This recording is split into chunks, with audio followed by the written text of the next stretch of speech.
आनंद दुबे जी, ये सर्कस क्यों लगता है राउत जी को? राउत जी जैसे शब्दों में बात करते हैं, सर्कस तो रोज उनके यहाँ सुबह शाम होता था चुनाव से पहले। अब वो सर्कस बंद हो गया है तो इधर में बोल रहे हैं कि संसद में सर्कस हो रहा है। मैं पूछना चाहती हूं कि पहले आपस में तो तालमेल हो जाए। सीधा सवाल यही है, क्या राहुल गांधी की लीडरशिप से ध्यान भटकाने के लिए कांग्रेस पार्टी मुद्दे उठा रही है? सोरोस का सवाल है, कांग्रेस की लीडरशिप का सवाल है। तमाम लोग, शरद पवार जी से लेकर लालू प्रसाद यादव से लेकर तृणमूल कांग्रेस से लेकर तमाम लोग राहुल गांधी की लीडरशिप को पर सवाल उठा रहे हैं। क्या यही वजह है कि संसद चलने नहीं दे रही और कभी अंदर ड्रामा कभी बाहर ड्रामा? नविका जी नमस्ते। जनता के असली मुद्दों से ध्यान भटकाना है, जॉर्ज सोरोस के नाम को लेकर सबको उलझाना है, ये इनका नया तराना और फसाना है और सबका ध्यान दूसरी दिशा में भटकाना है। देखिए, संसद भवन के जो भी सत्र होते हैं उसको चलाने की जिम्मेदारी सरकार में बैठे संसदीय कार्य मंत्री की होती है। पहले से ये पता होता है कि संसद का सत्र कितने दिन चलेगा, किन मुद्दों पर चलेगा, कैसे चलेगा। उसकी रणनीति बनाने में यह मौजूदा सरकार पहले भी विफल रही है, 24 के पहले वाली और 24 के बाद वाली भी। तो ये भारतीय जनता पार्टी से कोई पूछने तैयार नहीं है कि भैया आप संसद सत्र चलाने के जिम्मेदार हो, आप क्यों नहीं चला रहे हो। जो देश के मुद्दे हैं उस पर कोई बात करने तैयार नहीं है। ये जॉर्ज सोरोस कौन है, ये 140 करोड़ देशवासी इसको जानते हैं कि नहीं जानते हैं, इसका क्या काम है, और अगर ये हमारे देश में कुछ षड्यंत्र रच रहा है तो हमारी इंटेलिजेंस क्या कर रही है, हमारा गृह मंत्रालय क्या कर रहा है, उसकी धरपकड़ क्यों नहीं हो रही है। हम लोग तो हैरान है कि जिस देश में किसानों पर बात होनी चाहिए, नौजवानों पर बात होनी चाहिए, माताओं बहनों की सुरक्षा पर बात होनी चाहिए, यहाँ की अगर कोई भ्रष्टाचारी है उस पर बात होनी चाहिए, इन सब चीजों पर बात नहीं संजय राउत जी ने कितने नोटिस दिए हैं, कितने नोटिस दिए हैं किसानों पर और इस देश के नौजवानों पर कितने नोटिस दिए हैं? मुझे बता दीजिए। मैं अभी शहजाद पूनावाला से सवाल पूछ लूंगी, आप बता दीजिए कितने नोटिस दिए। नविका जी बहुत सही कह रहे हैं संजय राउत जी, संजय राउत जी बहुत सही कह रहे हैं कि जिस प्रकार जेपी नड्डा साहब और उनकी पूरी टीम मिलकर, पार्लियामेंट इतना पवित्र जगह है, वो संसद का भवन है, वहां पर देश की सबसे बड़ी पंचायत है, पूरे देश के करोड़ों लोगों की बात वहां रखी जानी चाहिए, वहां मनमानी ढंग से अपनी बात करते हैं। जब स्पीकर महोदय से, आदरणीय महोदय से कहा जाता है कि आप हमें संरक्षण दीजिए, हमें बचाइए, हमारी बात को संरक्षित करवाइए, वो ध्यान नहीं देते। अब बात बताइए, सांसद मेरे सवाल का जवाब नहीं दे रहे।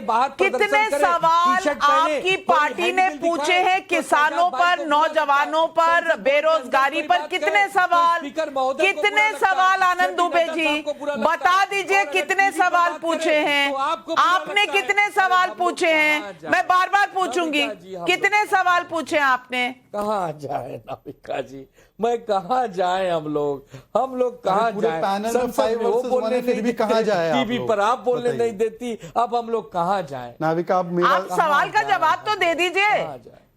डिबेट पे तो सवालों पर जवाब होते हैं। अपने ही देश में बेचारे बन के घूम रहे हैं हम लोग। नाविका जी, आप मुझे लगता है मुझे बेचारा बना दिया आपने शहजाद पूनावाला जी। उनको ना संसद में बोलने देते हैं, ना सीटें देते हैं, क्या हाल किया। नाविका जी, मैं आपसे रिक्वेस्ट करता हूं कोई इंटरप्ट ना करे, आपकी जिम्मेदारी है कि कोई इंटरप्ट ना करे। मेरी बारी आई है बोलने की। नाविका जी, इस पैनल को देखिए, 5 वर्सेस 1 का पैनल है। मैं अकेला हूं, मुझे उतना ही समय मिल रहा है जितना एक और पैनलिस्ट को मिल रहा है। ये 5 बार बोल रहे, तब मेरी एक बार बारी आ रही है, तब भी अंपायर पे सवाल, आप पे सवाल खड़ा कर दिया। वैसे ही जगदीप धनखड़ जो ओबीसी समाज से, जाट समाज से आते हैं और दिल्ली, हरियाणा, राजस्थान के जाट देखे कि कैसे चुनाव आते तो इस्तेमाल करते हैं आप लोगों का, पर कैसे अब गाली दे रहे आपके पुत्र को। पर मैं दिखाता हूं आपको एक तथ्य। राजीव शुक्ला ने एक बार, जब 2012-13 की बात थी, एक बार जाकर चेयरमैन के कान में विस्पर कर दिया कि अरे अड्जर्न करा दो। वो वीडियो भी आया था और अड्जर्न हो गया हाउस। तब वो कार्यकर्ता नहीं थे, ओबीसी वाइस प्रेसिडेंट को बोलेंगे। फिर प्रोसीडिंग्स को ब्लैकआउट कर दिया था आंध्र बाइफर्केशन बिल में, तब वो बहुत नियमित रूप से चल रहा था। जब यूपीए का जमाना था तो एक बिल 4 मिनट में पारित होता था, गवर्नमेंट सिक्योरिटी बिल 12 मिनट में। National institute programme bill 4 minute में, बैंकिंग रेगुलेशन बिल 5 मिनट में, टैक्सेशन बिल 2 मिनट में, तब तो बहुत अच्छा चल रहा था। और आज जब रिक्वेस्ट किया जा रहा है तो बहुत खराब लग रहा है चीज। चलिए मैं आगे बढ़ता हूं। अभी मैडम ने बोला कि सोरोस को इंडाइट करके एक्स्ट्राडाइट क्यों नहीं करते। ट्रंप की सरकार, ट्रंप आपके मित्र, ट्रंप ने स्वेर इन नहीं किया। ये इनकी ज्ञान का स्तर है कि ट्रंप अभी तक स्वेर इन नहीं हुआ, इनको पता तक नहीं है। पर मैं पूछना चाहता हूं, इन्होंने अडानी को, दोनों ने, अमित जमाई और रीना गुप्ता ने घोटालेबाज बोला और इलेक्ट्रिसिटी का भी बोला। पंजाब में अडानी इलेक्ट्रिसिटी सप्लाई कर रहा है, कैंसिल कीजिए नाविका के शो पे। केरला में सप्लाई कर रहा है, विलिनियम पोर्ट भी उनको अभी सप्लीमेंट्री एग्रीमेंट मिला है, कैंसिल कीजिए। झारखंड में आपकी सरकार है, वहां पर गोड्डा में उनका पावर प्लांट है, उसको कैंसिल करने का ऐलान कीजिए। कांग्रेस से पूछिए कि क्यों छत्तीसगढ़ और राजस्थान में प्रोजेक्ट दिए थे, तब वो अडानी ठीक था। और आखिरी बात मैं फिर से पूछना चाहता हूं कि अब देखिए, उद्धव ठाकरे की पार्टी की यह स्थिति है कि भारत की तुलना सीरिया से, मतलब भारत सीरिया बन जाएगा। कोई बांग्लादेश बना रहा है, कोई सीरिया बना रहा है, केवल इसलिए क्योंकि सोनिया गांधी के पोजीशन पर, कि क्या वो को चेयर थी एफडीएल एपी की, और सांसद साहब ने बोला कि वो नहीं थी। प्रियंका वाड्रा ने कंफर्म किया कि वो थी 94 में। अब मैं सांसद की मानूं या नवनिर्वाचित परिवार के सांसद की मानूं?